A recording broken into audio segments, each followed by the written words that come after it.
নতুন রাজনৈতিক দল গঠনের ঘোষণা দিয়েছেন বর্তমান বিশ্বের অন্যতম শীর্ষ ধনকুবের এবং বৈদ্যুতিক গাড়ি নির্মাতা প্রতিষ্ঠান টেসলার প্রধান নির্বাহী কর্মকর্তা ও স্পেস এক্স প্রধান ইলন মাস্ক। তার এই দলের নাম দিয়েছেন আমেরিকা পার্টি। তবে মাস্কের এই নতুন রাজনৈতিক দল গঠনকে হাস্যকর বলে আখ্যায়িত করেছেন যুক্তরাষ্ট্রের প্রেসিডেন্ট ডোনাল্ড ট্রাম্প। একই সঙ্গে এটিকে উদ্ধত ও বিভ্রান্তিকর উদ্যোগ বলেও অভিহিত করেছেন তিনি।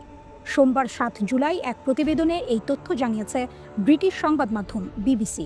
সংবাদ মাধ্যমটি বলছে, যুক্তরাষ্ট্রের প্রেসিডেন্ট ডোনাল্ড ট্রাম্প তার সাবেক ঘনিষ্ঠ মিত্র ইলন মাস্কের নতুন রাজনৈতিক দল গঠনের উদ্যোগকে উদ্ধত এবং বোকামি বলে মন্তব্য করেছেন। রোববার এয়ারফোর্স ওয়ানে ওঠার আগে সাংবাদিকদের প্রশ্নের জবাবে ট্রাম্প বলেন, তৃতীয় কোনো রাজনৈতিক দল গঠন করাটা একেবারেই হাস্যকর।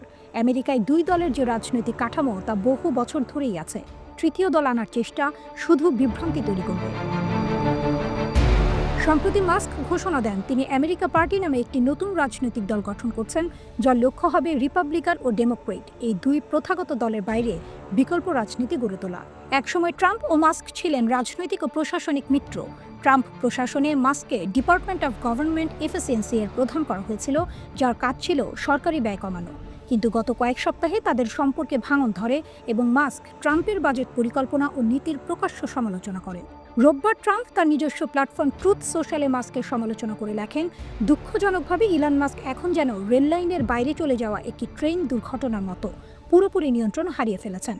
ট্রাম্প মাস্কের প্রস্তাবিত ইলেকট্রিক ভেহিকল বাধ্যতামূলক নীতি নিয়েও সমালোচনা করেন।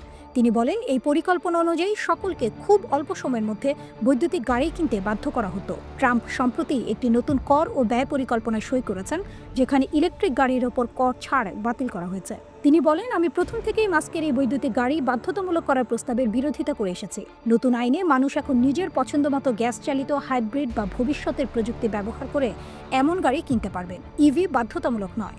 এর আগে গত ৪ জুলাই স্বাক্ষর হওয়া বাজেট আইনে সীমান্ত নিরাপত্তা, প্রতিরক্ষা এবং জ্বালানি উৎপাদনের খরচ বাড়ানো হয়েছে, যার বিপরীতে স্বাস্থ্য ও খাদ্য সহায়তা খাতে বিতর্কিত কাটছাঁট করা হয়েছে।